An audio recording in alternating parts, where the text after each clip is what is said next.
Yo, what's up everyone? I'm excited to show you guys my newest ceremony rack today that I've built for the 2025 wedding season. Now I need to give a huge shout out to my boy Drizzy Dre and also to G-Fire Productions. I watched your guys' videos on making the ceremony rack and it really convinced me to make one of my own. Before for my ceremony, I just used to put my mic straight on a table and the wires were everywhere, the mixer, all the wires were exposed. It didn't look very clean and professional. So I wanted to make a rack that had everything built in so that everything would look much more clean and professional, especially for a ceremony where there's going to be a lot of pictures being taken and looks really do matter. You don't want your DJ setup to be looking all janky in the side during all the ceremony pictures. Let's go into some details about the rack next. So basically in my rack, I've got the Phoenix PTU2U. I made a review video on those and they've been super solid.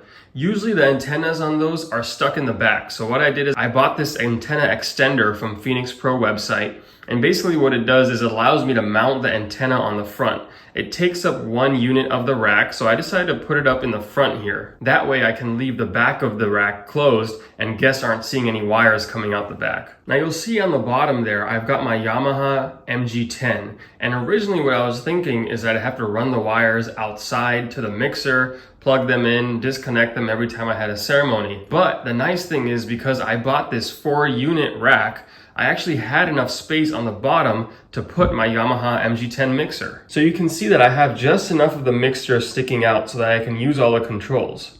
And what's nice about this, and I'll show it from the back, all the cables are already plugged in. So I've got all the microphone XLRs already plugged in the back there. I've got this 3.5mm cable that I can just pull out and connect to my laptop or iPad or whatever you need it for. And then I've also got the XLR that runs to the speaker already plugged in the back. This is really a huge time saver because at a ceremony site, it's just another step to have to plug in the mixer, plug all the microphone cables in, and then undo all that when the ceremony's over. Another thing I did to save some space in this rack was instead of getting a rack mounted power strip that would take up another rack space, what I did is just use this power strip that I had, and then I just had the cable here dangling out. So all I have to do is just, this cable comes out here the front.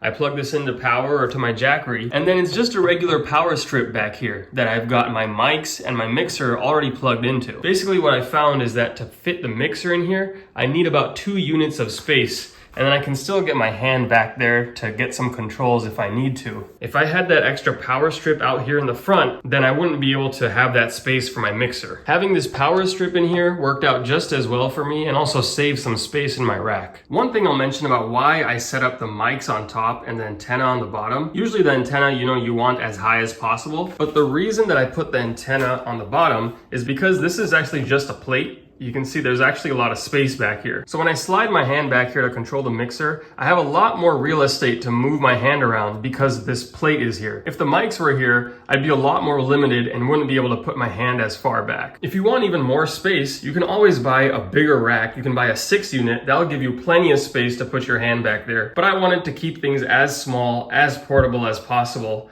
And this was enough space for me. So I stuck with the 4-unit. But I would say that's the minimum. If you got a smaller rack system than this 4-unit one, you'd probably just have to keep the mixer outside and plug it in, unplug it, kind of your standard setup, and just use the rack just for the microphones. Now I flipped the rack around to show you guys that you can detach the back panel and have access to all the cables back here as well. It's a bit of a rat's nest with all the wiring, but the best part is that the clients do not see any of this, because usually it's covered by that back panel. This is really one of the biggest things that appealed to me about making a rack, because this really saves so much setup and breakdown time. I also love with this setup how I still have an entire dedicated mixer that I can use. So let's say there's some musicians there I need to plug in, or let's say I'm using more than 1 speaker. I can plug in 2 speakers and I still have the full control that comes with a mixer. With this setup, I can use it with any kind of speaker, and all I need is a small table where this rack will fit. You can see that I've got everything already plugged into my mixer. The cable's going from the mics into the mixer there,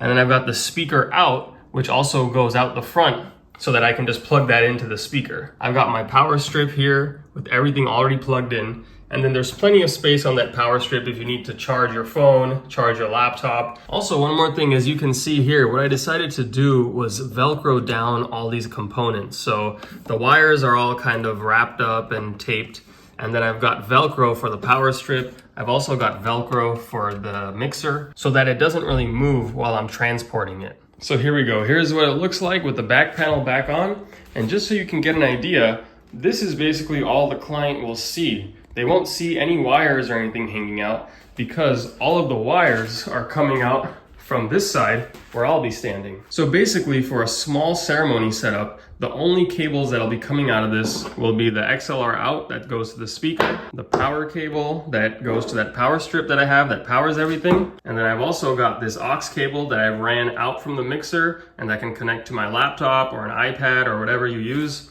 I just ran it through this little hole that's on the side of my Phoenix mics.